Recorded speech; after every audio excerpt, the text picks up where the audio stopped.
Welcome back to another episode of your favorite podcast. I'm Hiba, your host and resident hater, and today we're getting into something so juicy you'll want to be sitting down for this episode, or actually maybe this is the perfect time to take that mental health walk.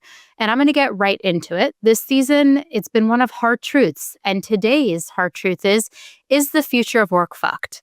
We've been sold so many different versions of work, from the 4-day work week to AI doing all our boring tasks, and even workplaces that prioritize well-being. But when you zoom out, it's actually a lot of freaking chaos, as we all know. AI is upending industries, geopolitical conflicts and shifts, climate migration, and a labor market that is looking so tough that the president fired the labor statistics chief. Today, we're going to talk about where work is really headed, the good, the bad, and the oh shit, I didn't see that coming, and what it means for HR, leaders, and all the humans caught in the middle. And joining me today is someone I deeply admire and respect, and the perfect guest to help me navigate this topic. Aparna Rae is an educator by training, an innovator by chance, and a disruptor by choice, working at the intersection of equity, data, and systemic organizational change. Over the past decade, she has founded and scaled multiple ventures, from a workplace development program for immigrant and refugee women in the Pacific Northwest to India's first online teacher education platform. She co-founded Future for Us, a platform supporting women of color at work, growing its membership to 20,000 people in just 18 months. And most recently, she was the founder and CEO of Moving Beyond, a DEI tech company based in Seattle, driving inclusion through data-powered solutions. Her work consistently focuses on solving complex equity and people challenges with human-centered design and real-time data. Recognized by Forbes and other leading outlets, she's regarded as a powerful voice in the inclusion workplace transformation. And she just recently took a new role. I can't tell you where it is, but you'll have to stalk her to find out. So Aparna, congratulations and welcome to the pod. Thanks for having me. What a bio. I feel like I'm having imposter syndrome reading your bio. I don't think that's a thing anymore. I think in 2025, we've said we're no longer suffering from the imposter syndrome as women. That's right. I forgot we let that go. I'll have to revisit that and write that down. I'm so honored, first of all, that you're on the pod. I feel like the first time we met IRL in DuPont Circle Park, right? That's right. And we just sat there and chatted about life and the world. And within 5 minutes, I was like, I really like her. You said like 3 things in a row. And I was like, I really like this person. Same. We were just geeking out from like the second we met. And then you gave me so many good nuggets. And I like ran home and texted all my friends, like, I just met the coolest person. She taught me all these things. Now I'm doing all this research and I'm going to read these books. And anyways, I'm clearly fangirling over you right now. So thank you for spending time with me today. Yeah, happy to.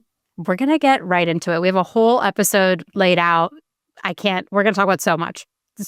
But first, before we get there, I've asked every guest this season on the pod, what's just one general hard truth about work? Yeah, so you know this. I took a sabbatical last year after selling my company, Moving Beyond. And I think a few months in, the realization that I had, which of course, smarter people than I have already had, and that is that most of the work that we do as knowledge workers is just bullshit work. It has very little impact. And in so many of the jobs we hold, we're actually causing harm. And one of the probably most profound books I read on my sabbatical, early in my sabbatical, is called Bullshit Jobs by an anthropologist named David Graeber. And it was such an eye-opening moment because he gave words to the feeling that I've had for 20 years. When your client asks you for the 50th update on a strategy deck and you're like, why? Why am I doing this? Why am I writing 100 memos? Why am I filling up my time with work that's not making my life better? It's not making anybody else's life better. And, this is an HR podcast. And I think a lot of the work that HR does actually falls into this. I don't want to say it's bullshit, but let's just say it's not entirely impactful. So that probably is the hard truth that I've been sitting with for the last couple of years. And as a workaholic, it's really shifted my identity. I'm going to have to go read this right away because I do believe some of the stuff we do in HR is bullshit. Like I talk about that openly where I'm like, I have to do this. Legally, I'm required to do this, or I have to do it because all of you will not remember to do the thing I told you to do. So now I have to have a comms plan that involves multiple touch points to remind you to, I don't know, book a flight to our company retreat. Like some of Yeah. the stuff I do, I'm like, I feel like I am like hurt, like I'm just getting everyone wrangling the chaos all the time. And I'm like, this is not an effective use of my time. And so I always encourage people, if you feel like you're doing something that's bullshit, stop and ask yourself, like, what is the actual business impact? And if you can't answer it, maybe it just falls into the bullshit category Yeah. and you still got to do it. But then I don't know, at the end of the day, I'm like, yeah, this is bullshit, but I did this other really important thing that like isn't tied to any business metrics, but I think changed someone's life. So instead, I'm going to focus on that for today. Yeah. That's how I get through it. Okay. Oh, I'm adding that to my book list, Bullshit Jobs, David Graeber, you said. I'm so excited. It's Okay. so good. And I think you could just listen to it on audiobooks if that's your thing. I don't, I'm a reader, so we'll see. I mean, maybe I'll come back to an episode and we can do like a follow-up called Bullshit Jobs where we just only talk about it. Yeah. Okay.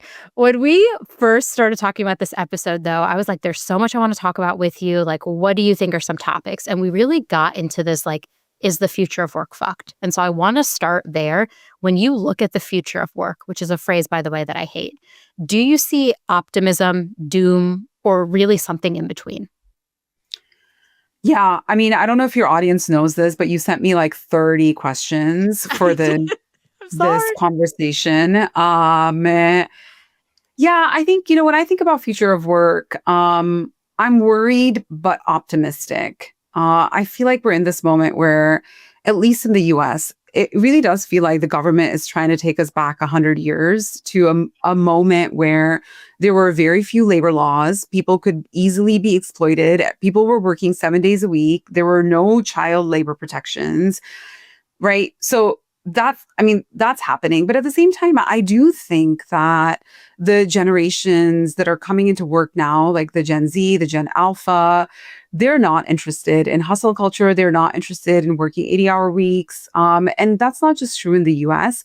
That's also true in countries where the workplace cultures have been really intense and extreme, like Japan, like Korea. I certainly think a lot of workers in India are saying, no, I don't want to work Saturdays. I don't want to be working until 9 o'clock every night. And especially because a lot of that time at work is just BS, like filler stuff. Yeah. Oh, I feel this so much in my soul. Gen Alpha scares me. My nephews are Gen Alpha, and sometimes they'll say things, and I'm like, oh my God, how are they ever gonna how are they ever gonna be at a job and like navigate conflict? Like why? I mean, they're like 12, so I should calm down. But at the same time, they are pushing me to like really think about what is my relationship with work and what do I put up with? And is that something I should continue doing? Yeah. Yeah. And they, they're not suffering from the imposter syndrome. They think that they could be the VP. Like, look at younger millennials and Gen Z. Literally, they're like, oh, why haven't I gotten promoted? And I'm like, oh, because you literally can't write a grammatically correct email. Right? Yeah. But at the same time, they're like, I could be the VP. I love it. As their boss, you're like, I really don't think this is going to be your reality for at least a decade, right? So they don't suffer from the imposter syndrome. But I think that the other thing that they rightly recognize is that spending all of our days at work is taking away from our mental health. It's taking away from being civically engaged. It's taking away from being in community. And yeah, they're happy to leave work early on a nice day and sit in the park with their friends. And they should. Honestly, we all should. We all should. That's the rallying cry. I don't know. I feel like a lot of things crystallized for me in the workplace, especially after like losing my brother and my father, where I'm just like, this is not it. Like, what's it is the time I spend with my family, the times I spend with my friends. You're right. The time in community, the time where I'm helping people understand what's going on in the world. Like, those are the things that bring me joy. And yes, I love my job, but that does not mean that like that is all I care about. And that's all I want to do 24/7. I want to go like live a life so that when I'm not on this earth anymore, I know at least I like tried my hardest to like fulfill every wish and dream I had had. But Yeah. and I think a lot of people are feeling that way too, as we're looking at the world and just how serious things feel right now. It's like there's this insane cognitive dissonance, it feels too, between all of us that show up on LinkedIn, like the people who are like posting on LinkedIn and then like what's actually happening in the world. I'm so confused by it. And like one of the biggest topic points has been really around AI. And I know I can't get through an episode without talking about AI, but I have to know, like, how do you think AI will actually like reshape this global labor market versus like all these people who are hyping it? Like every time I'm Mm. online, it's like someone is hyping another AI tool. What do you think is going on? Yeah. Oh, the hype around AI is, yeah, it's pretty intense, right? And I think even from the time that we connected, which was only 2 months ago or 2.5 months Yeah. ago, Yeah. the hype is hyping even harder. I think a lot of the hype right now is about Gen AI. It's the LLMs. I think the mainstream folks discovering Claude and Perplexity and ChatGPT um, and I do think that even what's being hyped right now is going to lead to a loss of entry level white collar work, right? Yep. Knowledge workers. Yep. Um, this is something that you're now starting to see big consulting firms start to worry about because you don't need entry level people to take notes, to draft talking points, to write those memos and the strategy decks, right? You're seeing it in marketing communications where, yeah, like AI can draft content for you. A human being is still needed for it to be something that's going to be sticky with whoever the audience is. But the drafting, the ideating, you don't need a person for that anymore. Even in engineering, my partner works in engineering, and now you have these AI agents that can deploy code without ever interfacing with developer tools, Yeah. which to me is so wild, right? Because these tools are not being built for developers; they're being built for managers. Yeah. Yeah. So I think we are going to start to see job loss. We're already seeing it. I live in Seattle, and Microsoft has done multiple layoffs just this year of middle management, of non-engineering roles. I think something like 10,000 jobs just this year. That said, I do think that we're going to need both highly skilled and unskilled blue collar work, right? Or what's been traditionally called blue collar work, construction, agriculture. And we're already starting to see younger generations that are choosing to go into blue collar professions, right? They're choosing not to go to university, or they're choosing to go to university in like for the trades, for construction, or for like maritime or agriculture. And with global politics, and I think the US's move away from social safety nets for the general population, and two, I think shifting away from regulation, I do think we have potentially a scary situation where there's going to be a large mass of knowledge workers that are unemployed and or unemployable. Because I don't know about you, but I'm not skilled to work in construction. Right? I'm definitely not. I'm not. I don't have those skills. And we're probably going to see a lot of people that are middle class right now move into poverty, right? And we've already seen something like an 18% increase in the poverty rate in the United States over the past year. And when all of that happens, it cheapens the value of labor overall. And so we're going to find ourselves in a situation where formerly middle class people are going to be willing to do any kind of work to keep a roof over their heads and feed themselves and their kids.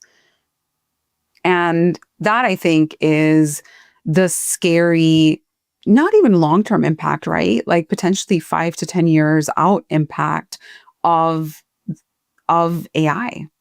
Yeah. Absent regulation, right? AI absent regulation, which is the trajectory that we're on today. It doesn't mean that that can't change in 4 or 5 years. Yeah. The regulation piece is so interesting because, like, we saw all the tech people at the presidential inauguration, and it was just like a very interesting cultural moment where people were like, I can't believe like tech is supposed to be super liberal. Like, I can't believe they would do this. Da, da, da. And I was like, you can't believe they would do. They don't want to be regulated. Like, what do you mean you can't believe they wouldn't do this? Right. And like the people that say that, I think they either don't know or they have already forgotten the fights that were happening, the legal battles from the 90s, where companies like Microsoft were helping to rewrite labor laws, right? Like you work in HR and so many of your listeners work in HR adjacent spaces, but have people thought about why is it that entry-level tech workers can work any number of hours a week? Right. Whereas in almost any other industry, entry level workforce is hourly, non-salaried. Right. Yeah. Yeah. In basically every other industry. Right. Like you have to rise into the managerial class to become salaried and exempt from overtime. And so why is it that tech workers work 80 hours weeks? That was right. Those are changes to the labor law that happened with tech titans of the 80s and the 90s. Yeah. Right. Going to court and saying, yeah, our workforce should be allowed to work as much as we want them to work without paying them overtime. First of all, I have so many thoughts spiraling in my head that will certainly you will get 15 follow-up texts from me about this. But I mean, you're not wrong. Like they gain incentive by aligning themselves with whoever is in power. And I think it was interesting watching the amount of people that were like shocked by that. They were like at the inauguration, the tech, Microsoft, Amazon, Elon, everyone were sitting in the front row right behind the president. And they were like, oh my God, like before the cabinet, like that's where they are. And it was just really interesting. So I was like, well, I mean, what do you think? Like everyone's attributing like AI similar to the .com boom. They're or bigger, honestly. They're like more millionaires have now been made billionaires in like the last few years because of AI. And I was like, of course, what do you think? Like, they don't want us to regulate it because when we regulate it, then we impede on their ability to accumulate massive amounts of wealth. Yeah. But it's hard seeing that and then knowing that the average day-to-day of a middle-class American is going to become substantially worse. Yeah. Reconciling that, I think, has been the hardest part, honestly, for me as a knowledge worker, because I'm like, you're right, I don't have any trade. I can't go fix HVAC. I can't go do construction. I could if I went to school and learned those things, but I did not go to school. I went to school. That was a liberal arts degree. Like, come on. I went to school to like write papers about the Middle East and politics and the world. I didn't go to school to learn those trades. And I think it'll be interesting watching the percent of people who forego traditional college, four-year college, and instead go into trade-based that type of work, because I think that's where the security will be in the next few years. Yeah, and I think so too. Kind of terrifying. And it's so interesting as we talk about AI and how it's going to disrupt the labor and cheapen our value of labor, essentially. Because I think the other part is at the beginning, people were like, oh, AI is so great. You're going to have so much time to like think and dream in your work. And I'm even guilty of saying it too, because that's how I envision I would use AI. But do you think that actually using AI could lead to this 4-day work week utopia we all desperately want potentially? Or is it going to end up being something more like in China, how they have the 996, which I had to Google this, the 996 grind culture? Yeah. So today I don't see either CEOs or politicians moving us toward a 4-day work week, right? No one anymore, right? This was the conversation a few years ago, but no one today is talking about using AI to have us doing fewer hours at work, right? In fact, like all the conversation is about it turning us into super workers. I had somebody an exec talk about how AI is going to make educators super teachers. And I don't know a single K-12 educators that wants to be a super teacher. They want more resources. Yeah. But AI doesn't equal more resources, right? And the 996 grind culture that I think China is famous for, India is famous for, Japan is famous for, we see that now with AI startups. I've seen so many job descriptions pop up on Reddit, which is like my source of most truth, where you see these job descriptions that I'm like, what lawyer what employment lawyer for this company signed off on this job description, where they'll say, don't work here if you're not excited about working Monday through Saturday and, having all meals in the office and being at the office all day. Yeah. I don't want that. Yeah. And we're seeing the CEOs of tech companies, especially the AI startups, saying that, as part of acquisition emails that are saying, hey, like you should continue to stay at this company only if you're excited to just grind. Yeah. Yeah. Listen, I've always worked at early stage startups. I've done 4. I love it. I'm at the state of my life where I'm just like, I think I could give my all for 4 to 6 hours and it would be enough for a day. Yeah. Yeah. That's where I'm at mentally, honestly. I mean, I'm not there myself, right? There's only so much our brains can do. Beyond a certain point, we're actually not that productive. We're not that innovative. And so do I hope that AI and technologies like AI move us towards a 4-day work week? Yes. But I also think that, like, regardless of these technologies, we should be moving towards 4-day work weeks because of the economic surplus that our labor is creating. Yeah. Right? Like, that should be the benefit. That should be the societal benefit of the surplus that our labor is creating today. Now, instead, it's work harder to make more money for those that are already drowning in their wealth. Yeah. I wish they would drown in their wealth. No death threats on this, okay? That's not what we're doing. That's not what that was. Okay, fine. Yes. We wish all CEOs a short and healthy life. Or just stub toes. I don't want to go with death. I just go stub toes. My least favorite thing in a day is when you stub your toe. It hurts so bad. You're like hunched over in pain. That's what I wish upon my enemies most days. Stub toes and loose stools. Oh, okay. All right. I'm allowed to say these things, okay? It's my podcast, but no, it's just so interesting because I've had this debate with my CEO so many times about the 4-day work week and like how much work people can get done in a day, because I'm like, the average person is probably productive for 4 to 6 hours. They've like done that study where like your brain cannot handle the context shifting. And my CEO is such a fan of being like, well, I don't know if that's true. And I'm like, I don't want to have this discussion. We have this discussion like every 3 months where we love like kind of battling each other sometimes. And this is one of our battles, is just like, he thinks like people can sustain hard work for many hours in a row. And I'm very much like, I think people can sustain hard work for 4 to 6 hours max. And then their brain needs time to like replenish, recharge, and re-innovate. Because if you're constantly maxed out every day, you're never going to have how are you going to have original thoughts? I mean, you should ask him, if that was true, why did David Beckham and Sue Bird retire? They should still be playing. That's actually, they're only in their 40s, right? Maybe I think David Beckham's older, right? Yeah. But why do players retire in their 30s and 40s? If that was true, right? If working endless hours didn't have a toll on your mind and your body, then why do players retire? Yeah. Because they simply cannot perform at those levels. And I think honestly, I think some of that is also true for knowledge workers, right? How are you going to perform at that level year after year, decade after decade? I think it's like impossible. Listen, I like consider myself, I would call myself smart. I'd say I'm smart. I've always been like academically motivated. I'm stupid about things, but I'm smart about the things that I really care about, right?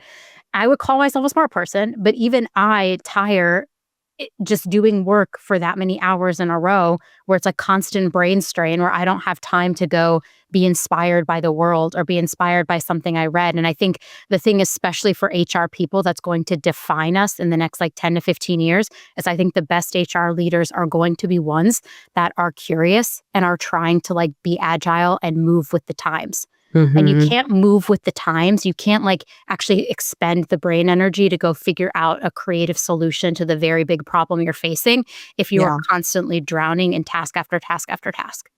So like when I think of AI, I think automate my tasks so I can actually go dream. I'm not thinking automate my tasks so I can go do more work. But I Yeah. think like the average CEO would say, no, now do more. Yeah. True. That makes me so sad. Okay. Pivoting for a second, like I don't want to talk about AI anymore because literally you can come back for another episode on that. It's what all of us are talking about. I want to talk about second geopolitics. Like how do you see geopolitics from trade wars to climate migration impacting how and where we work? Yeah, that's a hard one, right? I think for your audience, I just have to say I'm not an economist. That's not my Same. area of expertise. I would say, on the big picture, right? Migration makes for labor markets that are more dynamic, but also potentially more volatile. And we've already been seeing climate related migration for a Mhm. while now, especially from the global south to the global north. And I think it's fair to say that it hasn't been particularly well received, right? Like in North America and Western Europe, and like even in countries in Europe where they desperately need the labor, Yeah. they're pretty antagonistic towards Black and Brown people that are doing the work. And I saw that firsthand. I didn't fully believe it, but last summer, I went to Malta and Italy and Spain and Portugal, and they don't look kindly upon the migrant labor that are doing work that nobody from their country wants to be doing. And I think the same is true in the US as Yep. well, Yeah. right? We see that in the US, and Canadians think that they're above it, but they're not really above it either. They're not particularly kind towards the migrant labor that's in their countries. And so I think it's safe to say that like whenever there's an influx of new people, you need policy to support the fallout, from the changes to the labor market, as well as like managing the anti-immigrant sentiment, right? And the anti-immigrant sentiment is going to continue to exist if people don't feel cared for. If people don't feel like they can afford their rent and they can afford their food and that their kids are being educated well in the public schools. I also think, and this is so true in the US, but I don't think only in the US, where we also need progressive policy and we need progressive revenue, which I think, is shorthand for we have to tax the rich so that we can invest in workforce training and upskilling and climate resilience to sustain economic stability. Like, what is the future, let's say 10 years out, where you have all of this technology that, by the way, requires massive amounts of power, Yep. right? Without our currently our grids can't take the load, No. right? Yeah. And They're saying California will have a drought, right? Because of AI. yeah.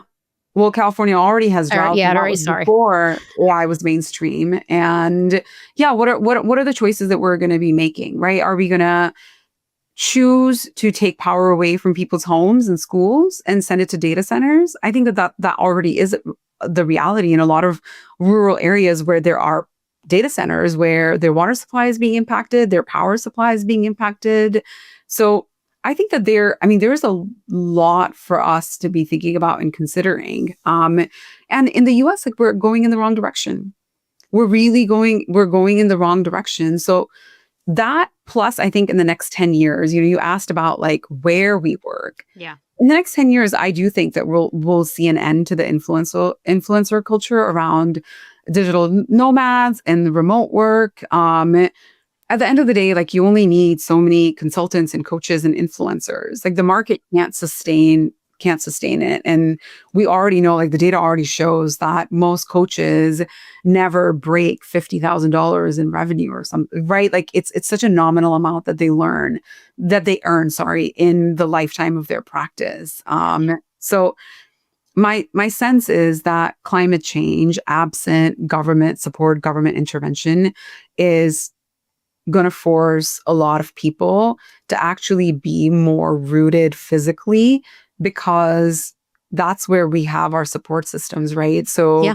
I do think that even though a lot of work can happen remotely, it's not going to, or at least we're not going to be moving around as much in North America and Western Europe, because our governments are not doing enough, and we're going to need our neighbors and we're going to need our community.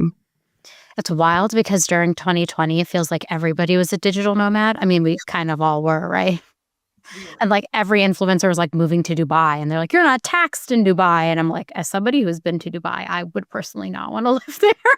Right. Because also like the Gulf, right? Like the oil rich countries in the Middle East are built on top of slave labor. Modern day slavery is happening there. Yeah, listen, I'm from the Middle East. I'm like, I'm Yeah. not living there. Like that Yeah. is a hard no for me. But I mean, like going to Dubai was like very eye-opening to see. Like now I follow influencers who all moved to Dubai. And they're Yes. like, it's so great here. Here are all the things we could do. And I'm like, as somebody who has been there and seen the disparity and the people they imported to do, again, like you said, those tasks and how they're treated by the people who live there and the people who have like moved there, I'm just like, this is not something I want to be a part of. I never liked it. I always felt like the disparity between those who had so much and those who had so little was so vast that it just like made me uncomfortable to exist there. Yeah. I was just like, these people are not being treated well. Like, Yeah. anyways, that was And that was true like 25 years ago. I also grew up in the Gulf, right? And I was just like, oh, even 25 years ago, it was kind of gross. And now it's just on steroids. Yeah, my mom is always like, you're always so unhappy when we like had to go to do stuff in Dubai. My mom was like, you're always so unhappy here. And I'm like, yeah, because I don't like it.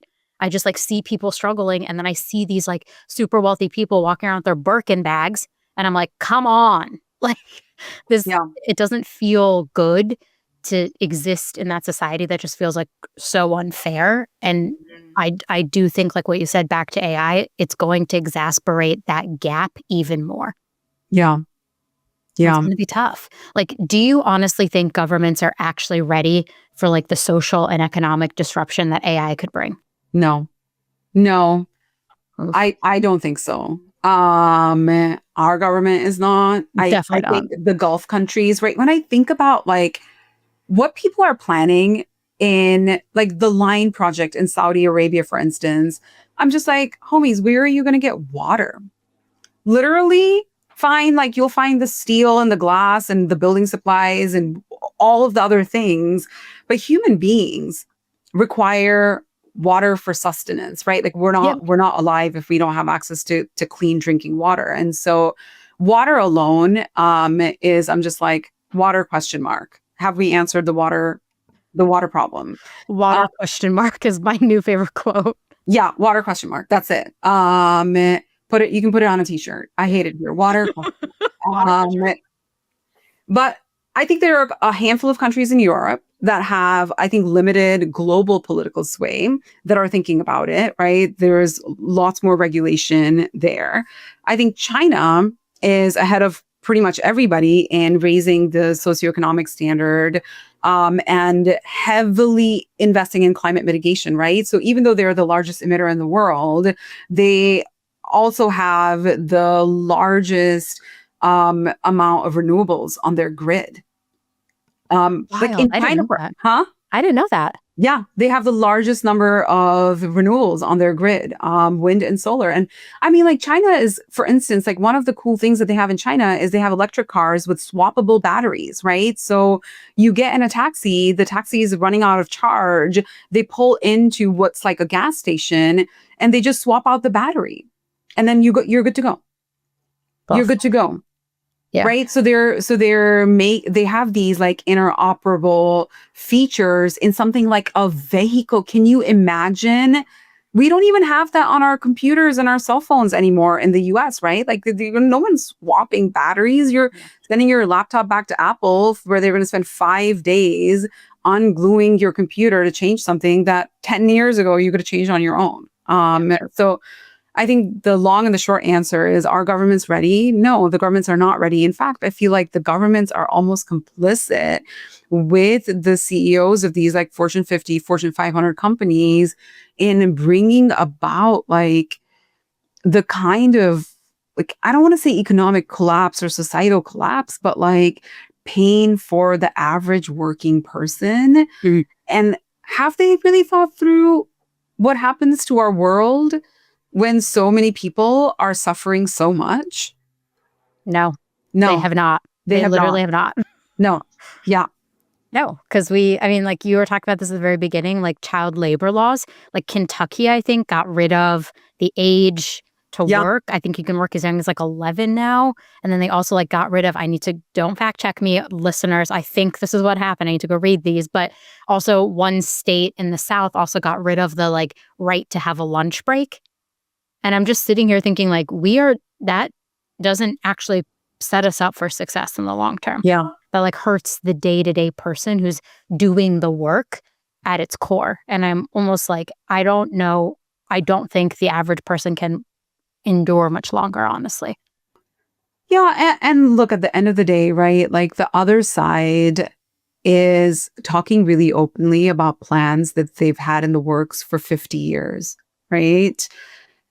And they're talking openly about the fact that we're going to deport undocumented workers and or people with green cards and or potentially citizens. And who's going to make up the balance of the work that they're doing now? Right? They're talking openly about the fact that like kids can be working on farms again.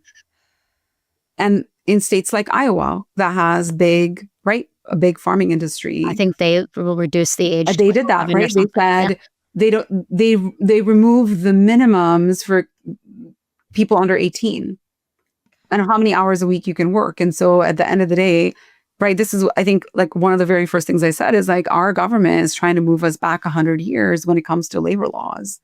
On the other hand, I will say this. Look, I think that there are a lot of really smart, really dedicated people that are pushing back. They're fighting in the courts. They're fighting on the ground. So that does give me hope, right? Like, I don't know that it's going to be all gloom and doom. Yeah. Okay. Well, with that, oh God, I wish I had a funny joke to make right now, but I don't. Okay. We've talked like really tactical bits and pieces, things impacting work.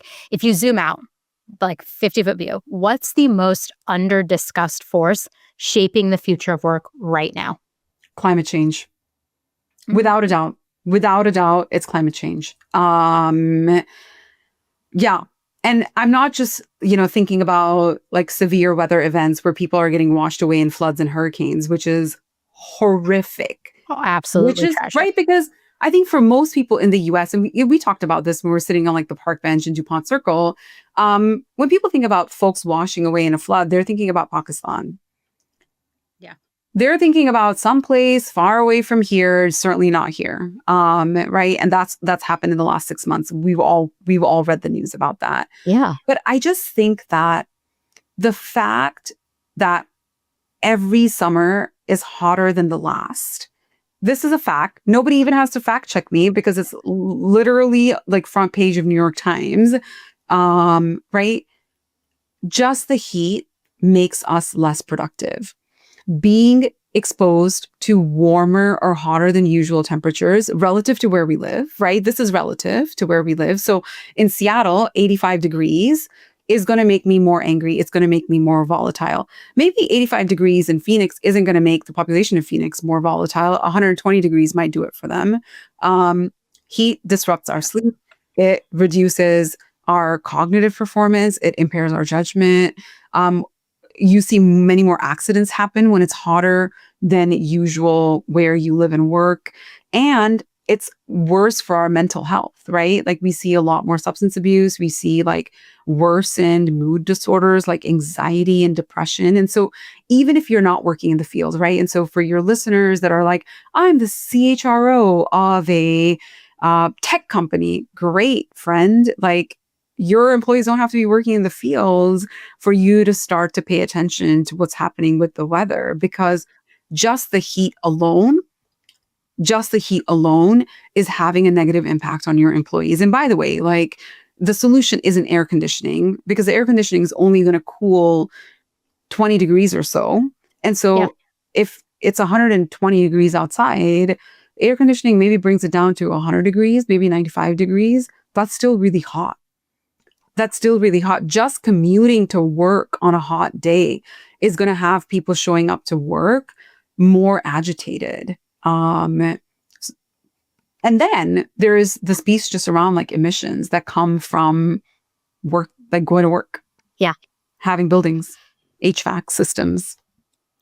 I I remember when we did not commute for 2020. Remember when like March 2020 it all shut Yeah. down, and then California was like releasing those maps about like how much better the Air environment quality. was, the air Yeah. quality, as people Yeah. were commuting, and I was like, y'all, are we having the same conversation here? Like when people have return to office mandates, I'm hesitant to bring up the climate piece of it, but I feel like I should be more vocal about that too, because I'm like, we should be talking about that. Like we only have this one Earth. And like the joke that I make, and I think I made it with you, we were sitting in that park, is like, yeah, we only have this Earth. You and I are on it. The billionaires, when they get sick of us, they'll just go to Mars. They will leave us. They will go to space as they have been going to space, and we will be on this planet that is boiling hot and cannot endure what we have done to it. And Yeah. I think that, to me, I've like tried to do my best to actually understand more around climate change in the last few years, to understand how to speak about it, because I do think it is going to impact work. Like you said, people show up more agitated. It's hotter. Like I was just thinking the summer storms this summer were so much worse than any storms I had ever seen. And I'm in Virginia. And like it was Mhm. like an ongoing conversation in my family group text where like the storms are so bad. I would lose power like for a few minutes every other day when the storms were terrible.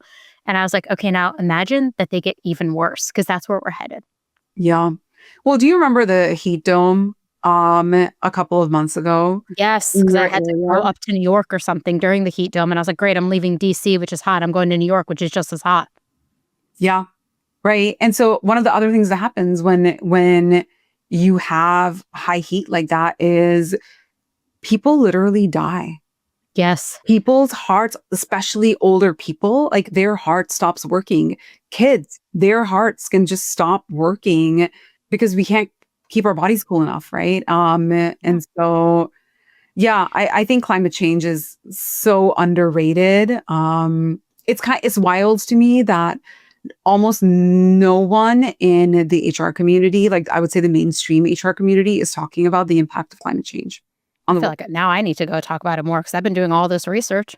I've been like, we, I mean, I come back to, I just like took a sip of water question mark. When it's so hot and you are dehydrated, you can die. As somebody who's been hospitalized for dehydration, I Yeah, know how bad it is. Now imagine like when none of us have access to clean water or water in general, it's so hot. How are we supposed to do work? Like it's just not, it has an impact, a real impact on our day to day and how we show up. And so I yeah, think if you're listening to this and you're like, I don't really think this impacts HR, it does. It does, full stop, because people can't show up to work. I was right. going up to New York for events, and it was so hot that the train couldn't go as fast as it wanted to go. So we were delayed for everything For sure. because it was so hot. And that's like, I'm in an AC little vestibule taking me up to New York. Now imagine the people who don't have that and are trying to get somewhere. It's just hot. Like there's so much more to say about this. Maybe you come back for another episode called The Intersection of Climate Change and Work, and we talk about that It's like again. climate change X bullshit jobs. Yeah. I love that. Okay, we're gonna manifest it right now. I manifest this every episode. I have like so many great conversations with people. I'm like, we have more to talk about. I want to talk a little bit about like we've done the macro. I've taken so much of your time already, but I want to talk a little bit about like labor and lifestyle, because I think this is really interesting. Like, what do you think is the likelihood of like mass job displacement versus mass job transformation? So something about AI that everyone's been talking about, and even me, is like, we will reskill people. We have like 1 billion people in the world that need to be reskilled, and then we'll have job transformation. And Yeah. you've touched a little bit on job displacement, but like, what do you think is the likelihood over here? Today, I would say we're heading towards displacement. Transformation requires that governments are working with and for the people, right? And I think they're not working for us right now. In most of the world, they're not working for the people. That needs to Yeah. happen. I also think that, we're talking about climate change. If we are, as humans, gonna survive and thrive on this planet, we are gonna need for a few things to happen, right? We need less consumerism in the global north. We buy too much crap. That we We do. consume too much of everything. That has to go down. We have to make global reparations. We have to make global reparations because the trillions of dollars is going to take to build infrastructure in the global south to become climate resilience is still going to require us burning fossil fuels in the near term, right? Yeah. The global south, I mean, even just like building wind farms and solar farms, that still requires industry that's burning fossil fuels today to build that infrastructure, right? And so it's going to require a lot of pieces, and it's going to require a kind of global consensus around redistributing wealth that we have not seen yet. Mm. That should be that's a whole other topic. Yeah. It's just really interesting because you're talking about like displacement, and that also makes me think about like, will we ever have career stability again? Oof. Yeah, I saw that question and I was like, I don't know, but let me talk about like the wealth redistribution part, right? Because when people hear that, they're like, how is that possible? Like, we can never do it. Okay, forget at the global level. Like, let's just look organizationally. How, right? What is the income distribution in any organization? That people at the top make the most. Heavy, right? Like, heavy on the top. We're not even doing or willing to do the redistribution at the company level, like relative to the value you're generating for your employer. Are you earning relative to the value that you're generating?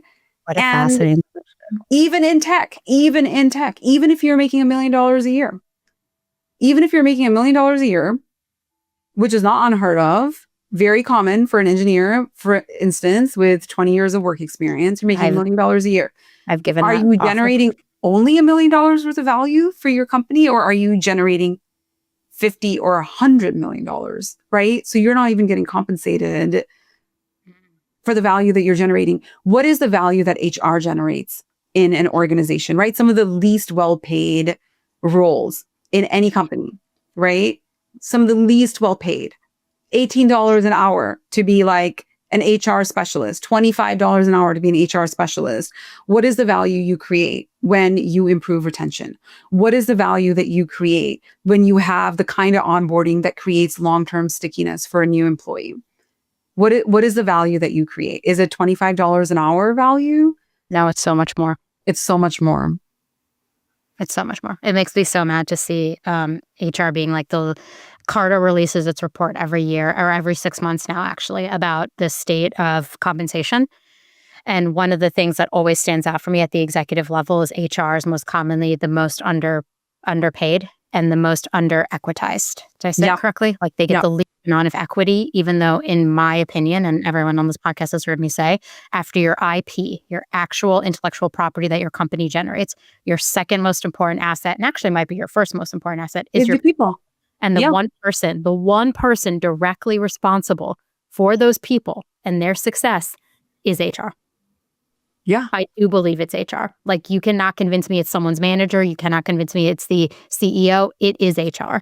And so when I see HR people, historically, we're always the least paid executive. We always have the least amount of equity on a cap table. It actually breaks my heart. And it makes me think maybe if we were paid more fairly, would we then also take that energy and redistribute the wealth in our organizations? Yeah. And so then to your question about career stability, I think if you work in HR, I don't know that you have career stability. Oh my God, why? Why would you say that? Why would you scare me? Because look, already you have bots that can do like first round interviews and phone screens. But they're not great. Yes. Maybe they're not great right now, but they're only getting better. Like they are getting better and better and better. And especially if you're HR in a company that is hiring tons of people, right? Like hundreds or thousands of people a year. Instead of needing 25 HR specialists, now you can do that work with 3 people. I do. I have said on this podcast before, I think HR teams of the future will be very lean. Yeah, HR teams, right? So in terms of career stability, somebody who's starting off in HR today, they're probably not going to be in HR 10 years from now because there just are not going to be that many jobs, right? That's on top of like technology that's already people are taking the mental health therapy use cases and building agents that can step in as an ombudsman. Yeah. Right now, you don't need the person anymore. And of course, like we've already been automating like mundane BS tasks for the past decade. That's only going to get better. So I think when I think about job stability, I don't know that blanket there's any profession outside of service jobs, outside of caregiving jobs that are really going to have stability, because even the engineers that are building AI are getting fired when they're done building it. Yeah. Right? Yeah. It's like, the people that built the pyramids, they would just get buried with the pyramid, with the pharaoh. Right? You built it, now you're buried with it. Like the priests are just buried, right? So there's a little bit of that happening. But I think that if you're in working in renewables, I think you're going to experience stability. But I think the greatest stability is going to be in jobs where, right, again, they're the least sexy jobs. It's caregiving, right? We have an aging population, and the replacement rate is not nearly what it used to be, right? Like you and I, we don't have kids. Yeah. We're not planning families, right? That like 50 years ago, people of our generation were. That's what they were doing at our age. And I don't know, I haven't seen a robot change a diaper. So we'll see what happens. Yeah. Yeah.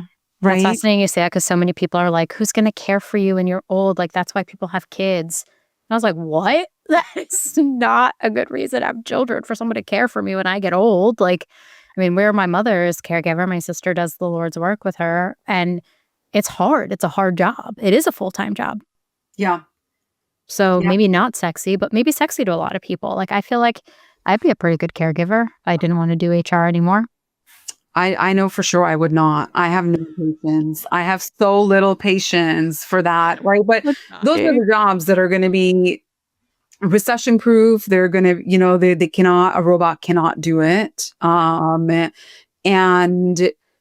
I think the question that I am often sitting with is, are we going to continue to cheapen the value of that labor, or are we going to increase the value of that labor? I would love for the reality to be we increase the value of labor, but I just don't, in our current state, do not see that happening. Yeah. And that's like a really hard truth. This whole episode is hard truths. Honestly, I'm like, I need to go journal for 3 hours after this, because like I have a lot of issues that I need to talk to my journal about. This is the dove.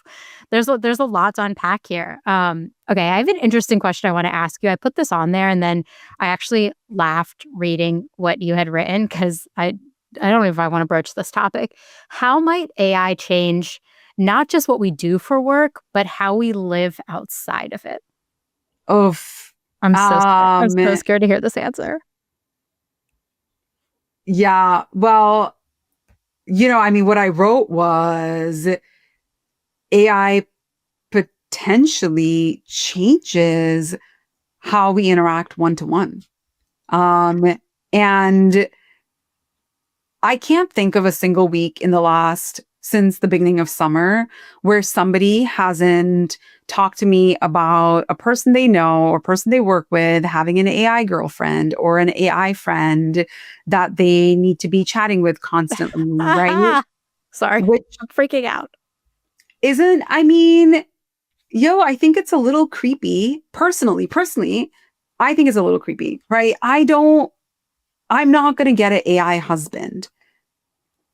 I find it hard to believe that I would have an AI husband. No, I definitely like the flesh human husband. Also, AI just like agrees with everything you say. So also, AI agrees with everything that you say, right? And so what is it going to do to human interaction where if I'm spending so much time with somebody that's like, Hiba, you're beautiful, which you are. Hiba, you're so smart, which you are. Thank you. Right? Well, what am I going to do? And then you're talking to me and I'm like, oh, you just said something that's really dumb. What is that going to do to our interactions, right? Because the reality is that humans ouch each other, right? We literally and metaphorically, we stub our toes. And so what happens when you're used to interacting with something that makes you think you're amazing? Yeah. That's hyping you all of the time. Yeah. Oh. That's not creating conflict. And yeah, so I have some questions about, right? And this is again, right? Like I keep coming back to regulation, and we've already lost this battle with social media. Yeah. I think honestly, it would be great if it was regulated and then you couldn't get on Instagram for more than an hour a day. Yeah, it has such an impact on people's mental health. It has such an impact on people's mental health, right? And not even from a productivity standpoint. Forget productivity, right? Like we don't need young women and girls getting more suicidal because of the content they're being served, right? Like we don't need young men, for instance, to be getting served, radical right propaganda and tons of like sexually explicit content, which is what they're getting served right now, right? So absent regulation, I don't know, are we in a world where everybody has their like AI bestie and then you don't have your real life bestie because your real life bestie is telling you that you need to get your act together? Honestly, it's like so terrifying for me because we're already like conflict averse as a society. I need to go find 80 books on this because I love conflict. I don't understand what it is. When I'm in the thick of it, I'm like, this is fun. Yeah. Like we're going to fight. I'm the youngest of 4 children in a very loud, like Arab family, which like basically we all could conflict with each other. We all have conflict with each other all the time and we resolve it mostly healthy, sometimes unhealthy, where we like need to take a pause and not talk to each other for a few days and then we come back together and we're fine.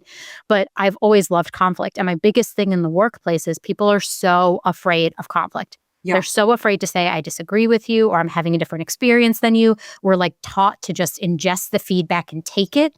And I'm always like, no, like do the feedback, like push back on the feedback. My CEO knows when he gives me feedback, I'll say, thank you for this feedback. I disagree with you and here's why. And we'll go back and forth about it. But like the average person, he loves conflict, I love conflict. We work well together. The average person does not. So now you're talking to AI, which just continues to reinforce to you that you're right, you're right, you're right, you're right. No one ever challenges your thinking. And then you end up in an environment where potentially someone does challenge you. How are you going to respond? Yeah. You no longer have the practice or the tools or anything to support you on that. And I talk about this a lot, like parenting in the 90s was very much like conflict in private. So a lot of people grew up in the 90s not observing healthy conflict within their own families. Yeah. And so then you get into the workplace and you have no system or framework for how conflict actually gets resolved. Then you have AI, which is never going to have conflict with you. And are we just losing that skill as like a society? We might if we, right, like if we let it become the end all be all. I mean, but already I've seen mental health professionals talk about like AI related psychosis. Yes, I read an article about that once a week. It terrifies me. It terrifies me. It terrifies me, right? So I don't know. I mean, for whoever is listening, I would say, we need some healthy guardrails around the use of a technology whose long-term impact we don't really understand, much the same way in which I would be wary of taking medication whose long-term impact I didn't understand. I love that. Okay, I want to end the episode on hard truths. I feel like this whole episode has been hard truths and hot takes, but I want to end with some very pointed ones. And let's just get into it. Okay. What's one hard truth you wish every HR leader would accept right now about the next 20 years of work? Oof. Okay. Well, I really hope I don't get a ton of hate mail for saying this, but I would say today HR is the weakest link. And I would say HR in most companies is so spineless and so unskilled. Like they're neither making workers' lives better, nor are they helping their organizations become more resilient in the face of everything that's coming. And I would say in the next 20 years, right, the next 2 decades, if HR leaders want their organizations to survive and thrive, then they really have to pour into culture work that actually works. And they need to stop, right, the BS trainings, the History Month celebrations, a lot of the superficial stuff that actually adds no value to the lives of workers, to like the well-being of the organization as a whole. And I think they really need to lean hard into being strategic, using data, and having a voice at the executive table. Like you said earlier, HR executives are usually the least well compensated, Yep. even though they're responsible for The biggest scope of work. well, they're responsible for the humans, and without the humans, there is no company. Yeah. Especially for like knowledge companies. Mhm. What are you going to do? Your robots can't do that work for you. Not today anyways, not in the next 10 years. And so honestly think, and this is, I would say this about HR leaders. I would also say this about philanthropy. Right. In order for you to do better, you have to realize that you're not doing a great job right now. Yeah. And instead, people are just hyping each other up. They're like, HR is the most undervalued. I'm like, HR is the most undervalued because they're not doing valuable work right now. We're not allowed to. So I will. Okay. In some instances, you're not allowed to, right? Yeah. But then I also see HR executives that are important members of the executive team. And when I see HR leaders who are important members of the executive team, I notice that they are incredibly strategic. They speak the language of leadership, which is data, which is still data, which is still innovation. Yeah. Right? They're not bringing a bunch of anecdotes and trying to tell a story about their impact, right? Like they're speaking the language of leadership, and more HR leaders need to speak the language of leadership. Yeah. I will take your hard truth and accept it, but I will also push back on it. As I just said, I love doing that. I think, listen, if you're listening to this podcast, I think you are probably an HR leader who is committed to doing better and wanting to be better. I will say that. I feel really blessed for the audience who listens to this and knowing that they are fighting the hard battle at work. I will say I posted a TikTok last week about how I literally said, like, what's one thing an HR team did to make you realize you'll never trust them again? And the comments, y'all, were honestly wild. And I had a moment where I was like, I think we're moving towards there being more good HR teams in the world than bad ones. And after I posted that TikTok and got thousands of comments, I actually was like, maybe actually there's a very small percentage of good HR teams and the majority are not great ones. Yeah. And I think it not only has to deal with like our capabilities, but also like, does your leader, does your organization respect and trust you? Yeah. And I talk about this a lot because if you're not working with a CEO who actually believes in the work you're doing, everything you do will be undermined.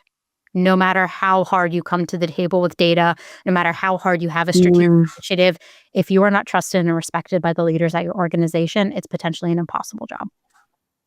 100%. Yeah, 100%. I don't disagree with you that we are historically one of the weakest links in the organization, mostly because a lot of our work, I think, is felt before it is like readily seen.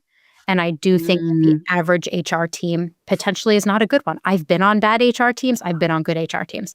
I have led bad HR teams. I've led good HR teams. I know that all of us are capable of being the best and great team. But I know that the average day-to-day and real-life employee experience with HR is not great. Go read the comments on that TikTok alone. Like if you're not on TikTok, you can go follow me if you really want to. I'm outrageous there. But the comments were truly heartbreaking. And there were HR people in the comments being like, hi, HR here. These are the worst comments I've ever read. And I'm like, that should tell us something.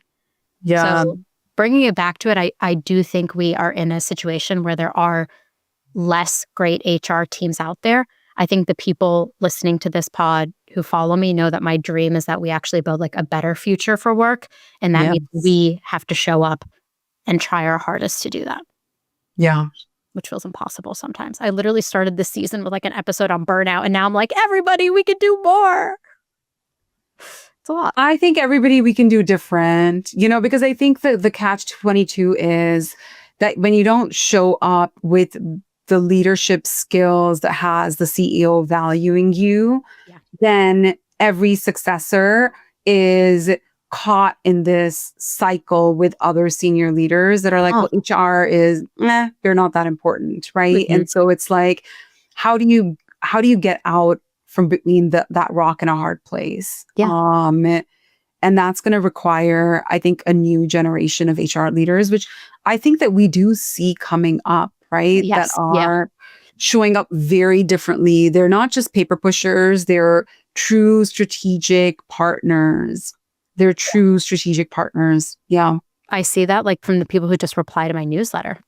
There's like, thank you, Mhm. I'm going to go use this. Thank you, I'm going to go do that. And I'm hopeful that like in 10 years, when you and I have this discussion, because I do imagine we'll be friends 10 years from now and work totally hasn't failed, I think we can come back to this discussion in 2025 and say, I think we have better HR teams in the future than we currently have today. I just feel like it's always going to be that push to like make work better, but also to realize that like we are capable of doing it. And I think more CEOs now more than ever understand the power of HR, understand the power of retaining your employees, treating them right. Hopefully all those other things that are happening in the world don't impact us. My next question on my hot takes that we're ending with, if you had to bet money, I'm not going to Yeah. make you pick an amount, what does a day in the life of work look like in 2035? So 10 years from now, when you and I are still friends, what's our average day to day? I would say 10 years out, 4-day work week, shorter, more productive days, more time for family, community. I would say for civic engagement. Yeah. And I will say that I want that. I want to bet my money on that, not just for knowledge workers or office workers. I would love to see our taxes go towards subsidizing it for blue collar workers as well. Right? Like I want my taxes helping subsidize a restaurant owner, a small business owner, being able to give their employees a living wage and a 4-day work week. Yeah. You do not need to wait tables 7 days a week. Ugh, one can only hope for that future, honestly. I feel that so in my soul. We had to vote on like a referendum when I was in DC about like tips and wages for the restaurant workers. Yeah. And I was like, they need livable wages. Like, what the fuck are we doing? Like, Yeah. what? Yeah. Like, they're literally bringing me food. Can we not pay them Yeah. better to do that? And it's just very interesting to see. So I hope that's us in 10 years when you and I are still recording this pod and it's on season like 57 at that point. We'll come back to this. We're already on season 9, so like might as well keep going. What? I know, right? Okay, I want to It'll end be like on. the Grey's Anatomy of podcasts. I would love that. First of all, I love Grey's Anatomy. Second of all, Yeah. I would, just call me Shonda Rhimes. One could only be so lucky to be compared to the GOAT. Okay. I want to end on, we've had so many hard truths. I genuinely believe you'll be back next season because I feel like there's each hard truth you landed could be a whole episode in itself. But is there anything that you're just genuinely excited about when you think about the future of work? Or should we all just start prepping our apocalypse bunkers? Which, by the way, I have an apocalypse backpack. So, well, you already know this. Like we're both a little preppery. We're doomsday preppers. Yeah, we are. So I would say, okay, listeners, in the very least, please have a go bag. Just look online. It's going to tell you what you need to put in it. But for reals, right? I actually do feel hopeful. I'm hopeful that we're going to pivot away from the bullshit work into doing work and behaving and being in a way where we're able to solve our biggest problems, right? Like 20 years from now, when you and I are getting ready to retire, hopefully we get to retire sooner than that. Right. But let's say like 2 decades out when we're getting ready to retire, I hope that we're not having to think about, is my water delivery coming this week? Yeah. Right. I really hope that in that moment, we live in a world where people are productive but also well taken care of, that we're living like long, healthy lives, that we have really great breathable air. And not just, I think for me living in Seattle, where we have incredible air quality, right? Not just here in Seattle in the Pacific Northwest, but I want that for my friends and family in New Delhi, India. Yeah. I want the AQI to not be 1,000 in Lahore, Pakistan, right? Or in Dubai.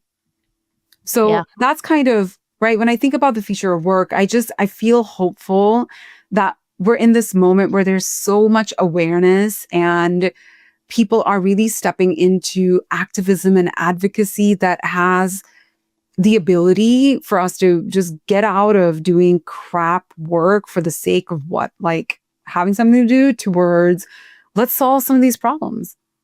right? Yeah. Let's have water and air that's breathable and like yummy food. Like I don't, okay, when we're in retirement, do you not want to have chocolate? Because I want to have chocolate. Yeah, but at the rate of climate change, we're not going to have chocolate or coffee. Right. So I think that's the other thing for me. I'm like, we have to figure out this future of work piece because I would hate to give up chocolate and coffee and kiwis. And I don't even know like what other yummy foods are going to go away. I'm so food motivated that alone is a reason to figure this out. Yeah. And I mean, okay, you bring me to, I just keep thinking about this.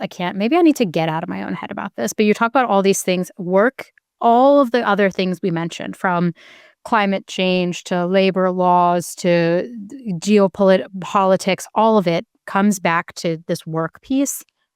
And I still deeply believe in my soul, I know maybe this is a little optimistic, but that like HR being at the core of it makes us like potentially one of the most powerful executive roles and functions in any company. Like I keep coming back to that. Like I do think we have the biggest scope of work sometimes, and we have a pulse point on all these things. And the fact that people don't respect us as this strategic mastermind is so disappointing, because I think we can have a lot of impact. Okay, so what are we manifesting? Are we saying HR is going to solve climate change? That is the Time Magazine Person of the Year in 10 years is going to be like the HR leader. Yeah. Maybe. I don't know. I genuinely don't know. I think more HR people should go be CEOs. Like I look at Lena Nair, who was at, where was she before she was the CEO of Chanel? I can't remember. But like she made the transition from HR to CEO. I think I want to see that happen more. I think I want more CEOs to turn to their HR person and say, how do we make this the best damn company anyone's ever worked at? Yeah. Because the talent pools are going to be slim. And I think like if you're going to build if you're money motivated, you're going to build the best $1 billion company in the world, you're going to want the most talented people. And the person who I think is directly responsible for finding and retaining those people is your HR person. I hope Beth Galletti is listening to this podcast. And then you could be like, Beth, you could pay the warehouse workers more and also mitigate the impacts of climate change. That could be you, Beth. You could be on the cover of Time Magazine. HR solves climate change. I want that for her. I love that you just went at a person. Like I'm going to go at a person in the last minutes of this podcast. I'm dead. Okay, first of all, this was so much fun for anyone listening. Like we covered a gambit of topics. Is the future of work fucked? Maybe, maybe not. You know, let's just end it there. Maybe, maybe not. But for people who are looking to get in touch with you, what's the best way to reach you? I always put LinkedIn in the show notes, but if you want people to reach out to you, how do you want to hear from them? Yeah, well, because I'm a dinosaur, I'm not on TikTok and I'm really not on Instagram either. So they can go to my website, which is aparnarae.com, or they can find me on LinkedIn. And that's probably the only two places that I am willing to interact with strangers at this moment in my life. I don't like interacting with strangers on TikTok or Instagram, but I do it sometimes for fun. For the plot. Okay, this was so much fun. Thank you. You will be back again. I can't wait until you announce your new role so that I can celebrate it and be like, guess what? She's coming back to the pod. This has been such an exciting hour and a half of my life. Thank you so much. Thank you.